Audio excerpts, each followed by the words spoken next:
Ito yung iniingatan ko. Hindi naman rare ano, pero gusto ko kasi mga kulay nila. Dalawang talaan. Isa dito, tapos butterfly. Tapos itim na sarhento, itim na sarhento. Tapos tigrihan lang na winner lang kasi to, kaya hinahayaan ko lang dito. So pinakain ko na pinakain, hindi naman nagmolt. So yan, pumayat pa nga. So ito yung pinaka-paborito ko sa lahat, yung talaan na to. Yan, solid na talaan niya, no? Gandang talaan. Mahaba yan, siguro nasa TM good na yan. So hintayin nating mapag-mold. Kaso nangitlog eh. 'Di ba sabi ko naman sa inyo sa vlog ko, pagka nangitlog yung gagamba, so mahirap nang mapag-mold. Pero testingin pa rin natin.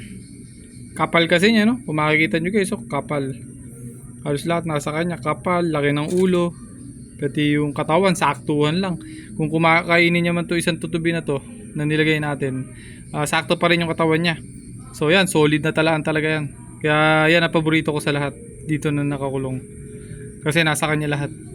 So kung igagaya ko, maganda magiging laban kung kasing laki niya yung makakalaban. So yan, hinahayaan lang natin na ganyan yung mga gagambangan natin dito. 5 piraso yan, ayan oh. Nilalagyan ko lang ng tutubi. So hindi ko, hinahayaan ko lang sila na parang nasa wild sila. So yun lang. Hanggang dito lang guys yung video natin. Ingat.